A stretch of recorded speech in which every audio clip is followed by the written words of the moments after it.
할렐루야. 우리 옆 사람과 인사 나누겠습니다. 은혜의 보좌 앞에 담대히 나가겠습니다. 감사합니다. 주보를 한번 보시죠. 주보를 한번 보시면은 아무것도 두려워하지 말라 찬양 나와요. 우리 한번 불러볼까요?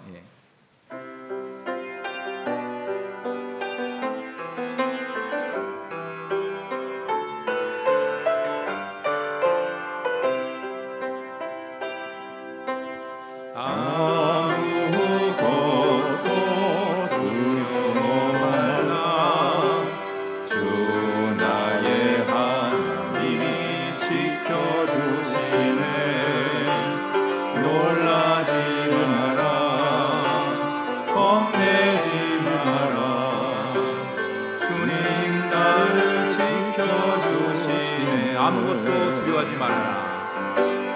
아무것도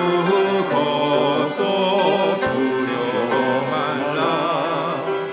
주 나의 하나님이 지켜주시네.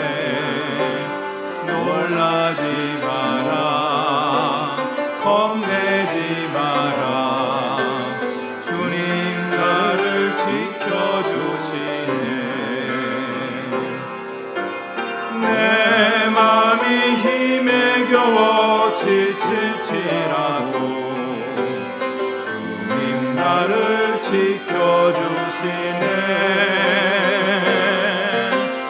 세상의 험한 풍파 몰아칠 때도 주님 나를 지켜주시네.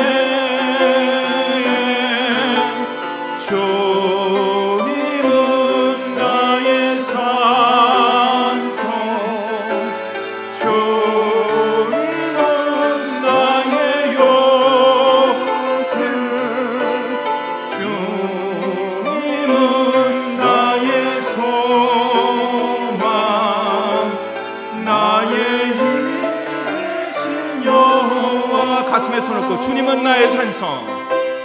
주님은 나의 산성. 주님은 나의 요새. 주님은 나의 소망. 나의 힘 되신 여호와.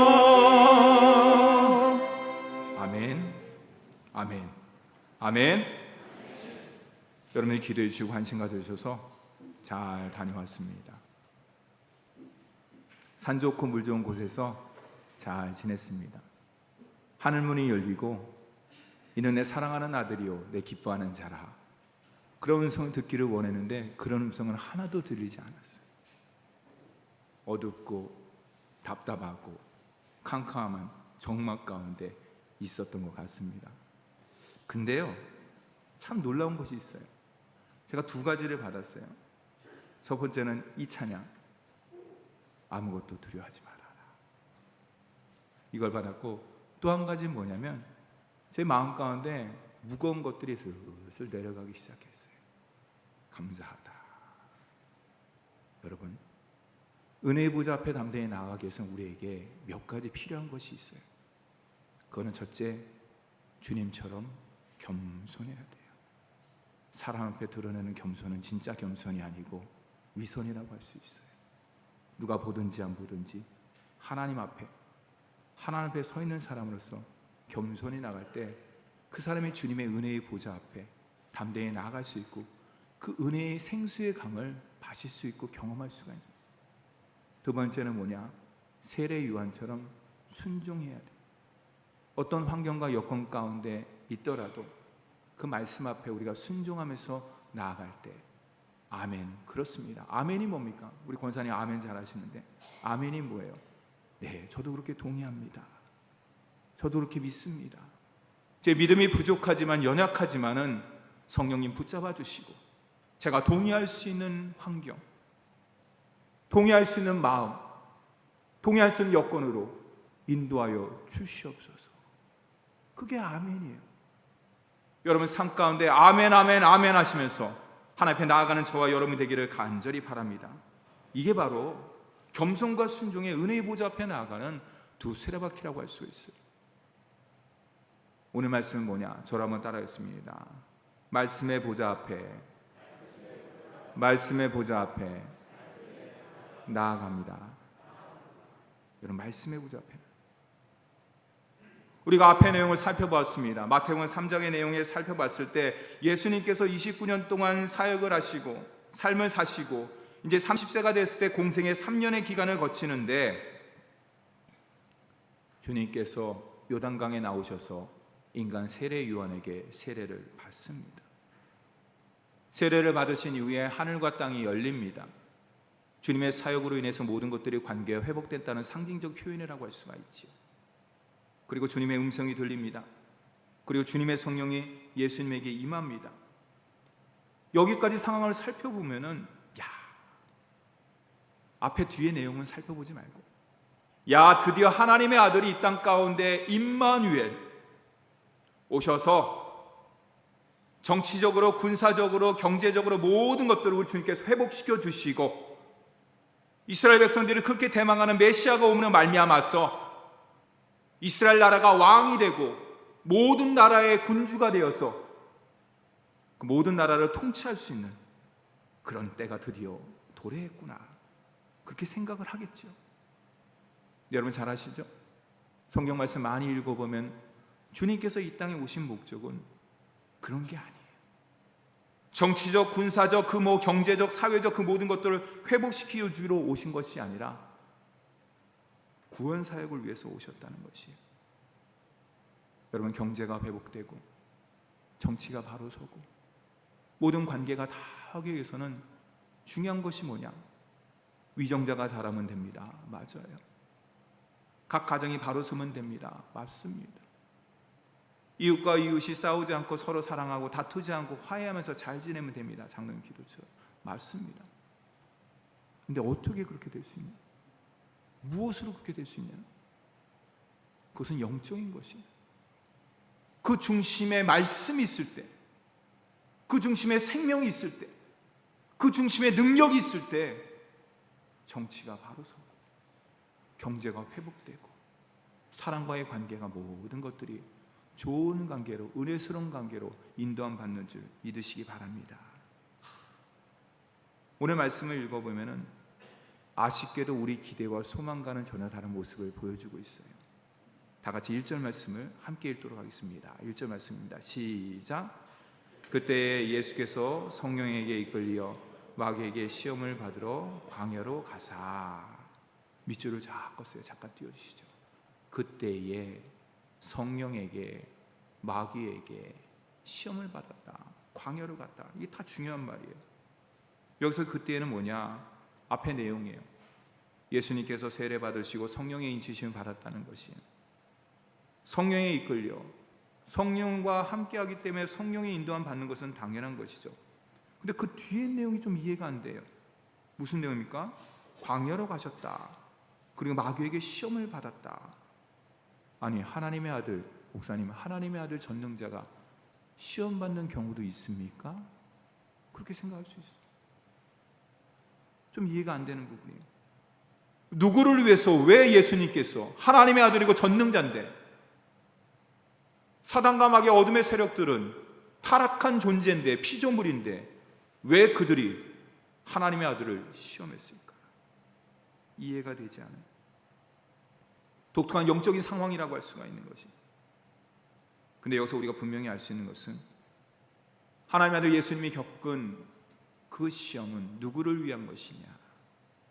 누구를 위한 것일까요? 주님은 당신을 위한 것은 아니에요. 왜? 그는 주님께 성경의 말씀에 보면 주님은 아무에게도 시험받지 않는다고 기록되어 있기 때문에. 그럼 누구를 위한 것이냐? 오늘 효자동교회, 오늘 말씀을 접하는 저와 여러분을 위한 주님의 모습이라고 할 수가 있는 것이. 유혹은 뭡니까? 유혹의 결과는 타락과 멸망과 분열이에요. 그러나 시험은 뭡니까? 우리가 테스트라고 할 수가 있어요. 그 테스트의 결과는 한 단계 더 나아가는 귀한 과정으로 우리 삶을 인도하는 좋은 은혜의 방편이라고 할 수가 있습니다. 예수님께서 시험 받으신 것은 즉 저와 여러분을 위해서, 더 확장을 해볼까요? 예수님께서 친히 시험을 받으신 것은 하나님의 나라와 하나님의 뜻을 이루기 위한, 우리는 여기서 두 가지 영적인 것을 생각해 볼 필요가 있습니다. 첫째는 뭐냐? 마귀가 시험을 가지고 예수님께 온 것이 아니라는 것이, 오늘 말씀을 자세히 보면은 예수께서 성령에게 이끌리어, 앞의 내용은 거슬러 볼까요? 하나님께서 아름답게 에덴 동산을 만드셨습니다. 아담과 하와를 하나님의 형상대로 만드셨습니다. 그것을 시기하는 존재가 있어요. 우리가 잘 아는 마귀와 사탄과 어둠의 세력들이에요. 그래서 이야기합니다. 얘기를 겁니다. 다 하나님께서 허락해 주셨는데 이것만은 하지 말라 그랬어. 의구심을, 물음표를 던져요. 왜 그걸 하지 말라 그랬을까? 그냥 하지 말라 그랬어. 그래서 우리는 하지 말아야 돼. 이렇게 하면 얼마나 감사해요. 근데 그 의심 덩어리가 머릿속에 쑥 들어온 거예요. 먼저 하와에게 들어왔습니다. 아담에게 전가가 됐습니다. 이런 그게 죄의 모습이라고 할 수가 있는 거지. 아담과 하와가 겪은 시험은 마귀가 싹 와서 유혹한 것이었어요. 근데 오늘 말씀에 보면은 성령에게 이끌려 광야에 가사 시험을 받았다는 거예요. 주체가 뭐냐? 성령의, 마귀가 그 시험을 한 것이 아니라 성령에 이끌려 갖고 그 모든 것들을 했다는 것이에요. 여기에 놀라운 하나님의 진리가 담겨져 있어요. 그것은 뭐냐? 성령, 저를 한번 따라해요. 성령 하나님은 모든 것을 다 알고 계십니다. 예수님께서 공생의 사역, 구원 사역을 시작 전에 성령 하나님께서 알고 계셨어요. 예수님께서 구원 사역을 감당하는 데 있어서 성자 예수님께서 모든 것들을 다 할 수는 있지만은 그 앞에 영적 걸림돌이 있다는 것이, 영적 방해물이 있다는 것이, 그것을 우리 성령 하나님께서 아셨기 때문에 예수님 잠깐 일로 와 보세요. 먼저 우리의 뜻을, 구원 사역을 이루기 전에 먼저 해결해야 될 문제가 있습니다. 영적인 우선순위의 문제가 있습니다. 이 문제를 해결해야 됩니다 라고 광야로 갔습니다. 그랬을 때 아니나 다를까 마귀가 주님을 시험하지. 그 영적 걸림돌이 뭡니까? 마귀와 사탄과 어둠의 세력이라고 했어요.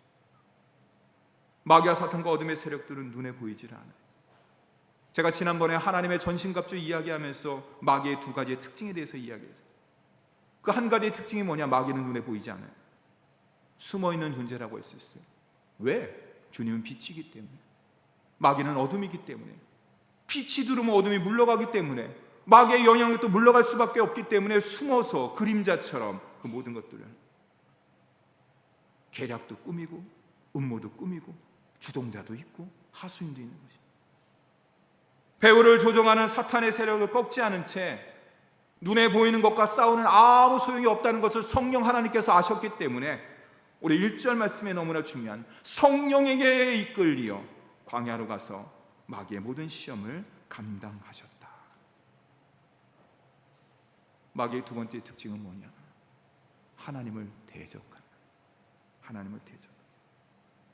사탄과 마귀의 또 다른 별명은 뭐냐? 거짓말은, 거짓의 아비, 속이는 자, 시험하는 자, 대적하는 자, 하나님과 원수된 자, 다양한 별명들이 갖고 있습니다. 성령 하나님께서 마귀의 계략을 아셨기 때문에 예수님의 복음 사역의 이 모든 것들이 걸림돌이 된다는 것을 아셨기 때문에 그 대표적인 그 싸움을 먼저 시작한 것이, 그게 첫 번째 시험이 바로 오늘 우리가 읽은 세 가지의 시험이라고 했습니다. 두 번째 시험은 뭐냐? 겟세마네 동산에서 인성과 신성의 갈림길 가운데 있을 때 주님, 이 잔을 내게서 멀게 하여 주시옵소서. 꼭 십자가를 져야만 됩니까? 꼭 물과 피를 다 흘려야 됩니까? 이 뜻이 아니고 하나님의 뜻을 이룰 수가 없습니까? 하나님의 나라를 온전히 이룰 수가 없습니까? 주님이 기도를 했지요. 그러나 그 하나님 아버지의 방법은 결국에는 그 저주의 십자가, 멸망의 십자가, 누구도 그 십자가를 만지고 없던 그 십자가가 예수 그리스도가 달림으로 말미암아서 은혜의 십자가, 생명의 십자가, 능력의 십자가, 보혈의 십자가, 회복의 십자가가 되기를 우리 주님께서 원하신 것이. 하나님의 자녀란 날마다 주님 앞에서 나아갈 때 주님의 생명의 십자가, 능력의 십자가, 은혜의 십자가를 마음 가운데, 가슴 가운데 품고 나가는 사람이에요. 다른 게 아니에요. 내가 뭔가를 일을 갖다 이뤘기 때문에 이거 하나님께 영광 돌립니다. 그것도 감사하죠. 그러나 그것이 자기 영광이 될 수 있다는 것을 우리는 잘 알아야 돼요. 정말로 마음 가운데 진심 어린 십자가를 갖다 지고 나아갈 때 우리의 영적인 수레바퀴는 아까 얘기했듯이 겸손과 순종의 모습으로 나아갈 수가 있는 것이. 이 모든 것들을 아셨기 때문에 마귀의 일을 먼저 멸해야 되겠다. 그래서 주님께서 그 공생의 시작 전에 사단과 어둠의 세력들을 먼저 나간 것이. 2절 말씀에 보니까 40일에 밤낮으로 금식한 후에 줄이신지라. 저도 기도하면서 금식해봤습니다. 지난주에 안 되더라고요. 잘 안 되더라고요. 잡생각 나고 잘 안 되더라고요. 오히려 몸이 망가질 것 같아요. 주님께서 얼마나 배고프셨을까. 제가 이 말씀을 준비하면서 줄이고 목마른 마음 가운데 얼마나 갈증이 늘고 얼마나 배가 고파졌을까. 그것도 하루도 아니고 이틀도 아니고 일주일도 아니고 40일도. 그 비슷한 내용이 마가복음 9장에 나오고 있어요. 주님께서 세 제자를 데리고 변화산 산에 올라왔습니다. 그래서 거기서 모세와 엘리야와 대면을 하고서 쫙 내려오셨는데 밑에서 난장판이 벌어진 거예요. 나머지 제자들이 옥신각신합니다. 으쌰으쌰 합니다. 무슨 일이냐? 귀신 들려 고통당하는 그 아들의 아버지가 예수님께 달려옵니다. 주님, 내 아들 고쳐 주시옵소서. 귀신 들려서 몹시 괴로워합니다. 고통스럽습니다. 어둠 가운데 있습니다. 제자들한테 고쳐달라 그랬는데 제자들은 고치지를 못했습니다. 주님께서 그 모든 것들을 고쳐주셨어요. 쑥스러운 제자들이 조용히 와서 주님께 물어봅니다. 주님, 왜 우리는 치유사역 고치지를 못했을까요? 주님께서 이야기합니다. 기도 외에는, 다른 번역에는 성령 외에는 고칠 수가 없다. 여러분, 무슨 말이에요? 주님과 하늘이 열리고 땅이 열리고 좋은 관계를 이뤘을 때 그 모든 능력이 나갈 수가 있다는 거지. 사는 성도 여러분, 인간적으로 보면 40일의 밤낮으로 금식했습니다. 육신적으로 배고픕니다. 목마릅니다. 육신적으로 피곤합니다. 눈이 퀭합니다. 그러나 영적으로는 어떨까요, 예수님이? 영적으로는 그 어떤 것보다도 충만을 차 있는 것이. 이 사단과 마귀의 어둠의 세력들은 바보예요, 바보. 그냥 주님이 육신적으로 굶주려 있으니까 요것 봐라. 오늘 말씀에 보니까 야, 너 하나님의 아들이냐? 그러면 돌을 떡덩이로 만들어라. 이렇게 얘기하는 것이. 피조물은 어쩔 수 없어요. 창조는 하나님 앞에 가까이 갈 수가 없는 것이. 그 주님의 계획, 그 주님의 섭리, 그 주님의 뜻을 그 피조물이 암만 따라가려고 그래도 갈 수가 없는 거예요. 왜냐하면 사단과 마귀의 어둠의 세력들은 타락한 피조물이기 때문에 눈에 보이는 것에 의해서 주님을 갖다 얘기하는 것이. 저를 한번 따라하겠습니다. 마귀와 사탄은 주님 앞에 종이 호랑이입니다. 호랑이긴 호랑이인데 그림 그린 종이 호랑이야. 자기 자신만 모르고 있어. 마귀와 사탄과 어둠의 세력들이. 주님은 그 모든 것들을 다 꿰뚫고 하는 거예요. 사랑하는 성도 여러분, 우리의 삶도 마찬가지. 내 삶 가운데 코로나로 해서 힘들고 여러 가지 어려운 상황 가운데 있습니까? 그럴 때일수록 기도로서, 말씀으로서 영적으로 날마다 무장하는 우리 효자동교회 귀한 성도가 되기를 주님의 이름으로 축원합니다. 그랬을 때 내 눈에 보이는 모든 것들이 안 될 것 같이 보이지만, 두렵고 염려스럽고 걱정될 것처럼 보이지만, 우리 찬양의 가사같이 주님이 나의 산성이시오, 방패시오, 요새시오, 나의 힘이시오, 능력이 되시기 때문에 종이호랑이에요. 종이호랑. 걱정할 필요가 없어요. 염려할 필요가 없는 것이. 주님 앞에 이야기합니다. 사탄이 이 돌을 떡덩이가 되게 하라. 그 이전에 시험하는 자가 주님께 나아옵니다. 참 건방져요. 건방져. 마귀가 피조물인데 먼저 주님께 시비를 거는 거예요. 주님 앞에 나오는 것이. 그러면서 얘기합니다. 이 돌들로 떡덩이가 되게 하라. 그 이전에 뭐라고 이야기해요? 만일 내가 하나님의 아들이거든. 여러분, 예수님이 누구입니까? 성부, 성자, 성령 삼위일체의 하나님이셔요. 마귀가 몰랐을까요? 알았어요. 근데 왜 만이라는 말을 썼을까요? 만일 네가 하나님의 아들이거든, 이 기적을 갖다 행하라는 것이에요. 주님의 자존심을 긁는 거예요. 사랑하는 성도 여러분, 혹시 우리가 인생을 살면서 내 자존심이 긁히는 경우가 있어요. 그럴 때 무릎 꿇으세요. 그럴 때 주님을 바라보셔요. 그리고 하나님, 이것이 무슨 뜻입니까? 물어보시기를 바랍니다. 이 돌들로 떡덩이가 되게 하라. 얼마나 주님께서 배고팠을까요? 여러분, 사단과 마귀의 어둠의 세력들, 우리의 연약한 부분들을 잘 알고 있어요. 그럴 때 어떻게 주님께서 대처했는지 오늘 말씀이 우리에게 증거해 주는 것이. 제가 이 말씀을 준비하면서 왜 그렇게 사랑하는데 왜 싸울까 생각해 봤어요. 지휘복구 왜 싸울까? 그러면서 생각해 봤어요. 부부싸움에 대해서 한번 생각을 해봤어요. 부부싸움. 여러분, 언제 부부싸움 하세요? 목사도 부부싸움 합니다. 예. 언제 부부싸움 하세요, 여러분? 그릇 하나 깼다고? 1,000원짜리 잃어버렸다고? 아니에요.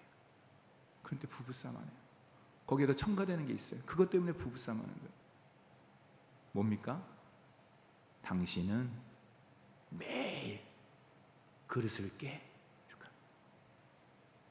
어쩌다 남편이 봤는데 매일 그릇을 깬다는 것이.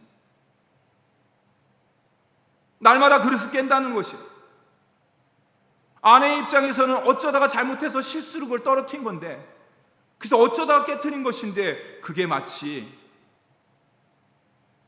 내가 주부구단이 못된 것처럼, 살림을 제대로 못하는 것처럼 남편이 그 한마디에 가슴이 무너지고 억장이 무너지는, 이해할 수 있겠지만은 그 소리에 자존심이 상하는 거예요. 오늘 말씀은 마찬가지예요. 하나님의 아들인데 내가 만일 하나님의 아들이거든. 어라, 이거 봐라. 야, 일로 와봐, 마귀. 너는 피조물이고 나는 창조주야. 너 내가 그냥 타락했다는 것까지는 내가 지금 이해하고, 너 그 나쁜 짓 하는 건 다 이해하고, 거짓말하는 거 다 이해하고, 그런 것들 다 이해하겠는데 너 그래도 격이 다른데 어떻게 그럴 수 있냐? 그렇게 주님께서 이야기해도 되는데, 참 우리 주님께서는 겸손하셔요. 참 우리 주님께서는 말수가 별로 없어. 여러분, 이 말만 들어보면 얼마나 사단 마귀가 하는 말이 얼마나 논리적이에요. 얼마나 이성적이에요. 사랑하는 효자교회 성도 여러분, 우리가 기억해야 될 것은 무엇이냐? 논리적이고 비논리적이냐, 그게 아니에요. 우리 하나님에 있어서의 중심은 뭐냐? 무게중심은 뭐냐? 이게 성경적이냐 아니냐. 모든 것에 있어서 설교도 마찬가지고, 목회도 마찬가지고, 우리 신앙생활도 마찬가지고, 이게 하나님께서 원하시는 성경적이냐 그렇지 않냐의 기준이 우리에게 중심에 있어요. 그런데 세상 사람들은 그렇지 않아요. 합리성, 논리성, 경제성, 그 모든 것들을 따져요. 그래서 우리가 그런 것들 얘기하잖아요. 가성비가 좋다. 그런 경제적 논리에 의하면 좋은 거예요. 그러나 정확한 의미에서 보면은, 영적으로 보면 그것을 우리가 분별할 필요가 있는 것이. 사랑하는 성도 여러분, 무엇을 우리가 선택하면서 나아가야 될까? 여러분, 우리 인생의 중심은 무엇인가? 오직 말씀, 오직 성경을 택할 때 내 영혼이 살아나고 교회가 부흥되는 줄 믿으시기 바랍니다. 사탄이 이런 다양한 방법으로 접근하는데 우리 주님께서는 한 가지만 얘기해요. 한 가지만. 여러분 말씀 쭉 읽어보세요. 주님께서 3가지 시험을 당하시는데, 그렇죠? 장소도 바꿔서 얘기해요. 광야 갔다가 거룩한 성 갔다가 높은 산 갔다가 뭐 떡덩이를 대게 하라, 뭐 경배하라, 뭐 여러 가지 얘기를 하고 있어요. 근데 주님께서 뭘 얘기합니까? 말씀으로만 얘기해요. 말씀으로. 이게 뭐냐? 하나님의 말씀은, 저랑 말해, 하나님의 말씀은 어제나 오늘이나 영원토록 동일합니다. 그래서 진리예요. 내 계획과 내 생각은 수도 때도 없이 바뀔 수 있어요. 상황에 따라서, 여건에 따라서 바뀔 수가 있어요. 그러나 말씀은 어제나 오늘나 영원토록 동일하기 때문에 그것이 우리 삶의 중심으로 붙잡고 나아가십니다. 다 같이 4절 말씀 한번 읽어볼까요? 4절 말씀 시작. 예수께서 대답하여 이르시되 기록되었으되 사람이 떡으로만 살 것이 아니요 하나님의 입으로부터 나오는 모든 말씀으로 살 것이라 하였느니라. 은혜의 보좌 앞에 나아가는데 방해물이 무엇일까? 여러분 한번 생각해 보셨습니까? 올해 2021년도 은혜의 보좌 앞에 나아가라. 히브리서 4장 16절 말씀 우리에게 허락해 주셨는데, 내가 은혜의 보좌 앞에 좀 더 나아가기 위해서 겸손의 모습으로, 순종의 모습으로, 말씀으로 그 방해물을 없애는 방법은 뭘까? 오늘 주님께서 오직 말씀이라고 이야기해요. 예수님은 하나님의 아들이라는 자신의 권위를 가지고 마귀를 대적하지 않았어요. 그렇죠? 충분히 할 수 있는데, 예수님 무에서 유를 만드시는 권능과 능력이 있으신 분인데 그것을 사용하지 않아서 오늘 말씀해 봅니다. 오직 뭐로? 말씀으로. 근데 우리가 여기 한 가지 더 기억을 해야 돼요. 그것은 뭐냐? 예수님께서 오늘 4절 말씀에 신명기 말씀을 갖다 인용을 했는데, 그렇죠? 근데 이게 중요한 것이 뭐냐? 뭡니까? 우리가 여기서 기억해야 될 것은, 저랑 한번 따라서, 예수님은 말씀을 암송하셨다. 물론 예수님께서는 말씀 로고스이기 때문에 암송할 필요가 없지만은 오늘 말씀 가운데 우리에게 주는 것은 무엇이냐? 말씀 암송하는. 말씀 암송. 어렵고 힘든 상황 가운데 있는데, 목사님 이 말씀 어디 있어요? 여보 이 말씀 어디 있는 거야? 난 찾지 못하겠어. 왜 이렇게 성경이 이렇게 보여? 그럴 상황이 안 돼요. 골든타임이라고 있잖아요. 골든타임. 골든타임을 놓쳐버리면은 병원에 가더라도 뇌사 상태가 돼버리는 거예요. 뇌에 산소가 공급되지 않으면은 몸의 장기는 그대로 움직이는데, 저는 의학적인 것은 모르지만 이 머리가 산소가 공급되냐 때문에 뭐 예를 들어서 50% 70% 이상이 죽어버리면 큰 문제가 되는 거예요. 뇌사 상태가 되면 큰. 마찬가지예요. 우리가 코로나 상황 가운데, 위기 상황 가운데서 있을 때 우리에게 필요한 것은 뭐냐? 말씀인 것은 너무나 잘 알아요. 말씀의 보좌 앞에 나아가라는 말씀도 너무 잘하고 있어요. 근데 중요한 건 뭐냐? 내 마음 가운데, 내 심령 가운데 그것이 준비되어 있는. 툭 치면 말씀이 나와야 되는데, 여보 말씀이 어디 있어? 목사님 말씀 어디 있어요? 물론 말씀 안 찾는 것보다는 낫겠지만은, 그러면 즉각적인 반응 가운데 나갈 수가 없는 것이요. 위기 상황 가운데, 골든타임 가운데 그 모든 것들을 대적할 수가 없는 것이. 왜냐? 사단과 마귀와 어둠의 세력들은 영적 존재이기 때문에 우리의 연약한 부분들, 모자란 부분을 너무너무 잘 알고 있어요. 그리스도의 바로 말씀으로 대적합니다. 두려워하지 마라, 걱정하지 마라, 염려하지 마라, 나는 하나님이다. 주님께서 나의 산성이 되신다고 말씀해 주셨습니다. 라고 사단과 마귀와 어둠의 세력들을 물러가라라고 이야기합니다. 마귀를 공격하는 한 가지의 방법은 다른 게 아니에요. 주님이 하신 방법, 오직 말씀으로 그 모든 것들을 대적할 수가 있는 것이에요. 여러분 주보를 한번 보셔야 해요. 주보를 한번 보시면 이달의 요절 말씀, 이달의 요절 말씀 있죠. 자, 히브리서 4장 16절 말씀, 올해 우리에게 주신 표인데 한번 이달의 요절 말씀 한번 읽겠습니다. 시작. 그러므로 우리는 긍휼하심을 받고 때를 따라 돕는 은혜를 얻기 위하여 은혜의 보좌 앞에 담대히 나아갈 것이니라. 아멘. 한 번 더 읽을까요? 시작. 그러므로 우리는 긍휼하심을 받고 때를 따라 돕는 은혜를 얻기 위하여 은혜의 보좌 앞에 담대히 나아갈 것이니라. 이게 한번 쭉 읽으면 이게 잘 외워지지 않아요. 여러 번 읽으면서 달락달락 구분하는 거예요. 그러므로 우리는 긍휼하심을 받고 때를 따라 돕는 은혜를 얻기 위하여 은혜의 보좌 앞에 담대히 나아갈 것이니라. 이렇게 딱딱 끊어서 읽으면 금방금방 외울 수가 있는 사는 성도 여러분, 이 코로나 상황 가운데 현상만을 바라보지 마시고 우리의 마음의 중심에 있는 그 말씀을 다지고 또한 새로운 말씀을 공급받고 그것을 읽고 묵상하고 암송을 통해서 영적으로 모든 것들을 이겨나가는 저와 여러분이 되기를 주님의 이름으로 축원합니다. 근데 또 놀라운 사실이 있어요. 오늘 말씀을 자세히 보니까 이 마귀가 장소를 바꿔요. 아까 얘기했듯이 광야에서 거룩한 성에서 높은 산으로 옵니다. 근데 그것만 있는 것이 아니라 이거 봐라. 6절 말씀에 보니까 이르되 내가 만약 하나님의 아들이거든 뛰어내리라 기록되었으되. 예수님만 말씀을 인용한 것이 아니라 마귀도 머리가 회전이 너무나 빨라요. 마귀도 질세라 시편 91편 말씀을 즉각적으로 인용을 합니다. 근데 여러분, 마귀는 성경 말씀을 다르게 인용할 수가 없어요. 마치 신천지와 여호와의 증인들이 성경 말씀을 듣고서 이야기를 우리에게 걸어오지만은 그것은 바른 말씀이 될 수가 없어요. 왜 그러냐? 주님의 참된 진리의 말씀은 오직 하나님의 자녀에게만 주셨기 때문에 거짓과 어둠의 세력들에게는 그 말씀이 허락되지를 않아요. 근데 인용을 해. 근데 바로 인용을 하지 못하는 것이에요. 이 말씀도 여기에 맞지 않는 말씀이라고 할 수가 있는 거예요. 그러니까 주님께서 이런 자에 거절하면서 기록되었으되 하면서 말씀으로 그 모든 것들을 막았다는 거지. 사랑하는 성도 여러분, 은혜의 보좌 앞에 담대히 나아가기 위한 세 번째 방법은 무엇이냐? 말씀으로 돌아가야 돼요.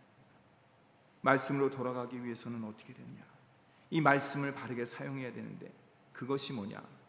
다독, 정독, 암송이에요. 다독하시죠? 많이 읽으시기 바랍니다. 정독하시죠? 큐티라고 할 수가 있어요. 내일서부터 시작되는 신년 새벽 기도회가 있습니다.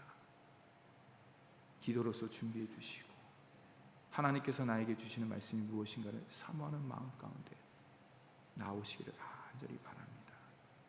여러분, 그 말씀이 내 인생의 좌우명이 됐을 때 그 말씀 따라 인도함을 받는 것이에요.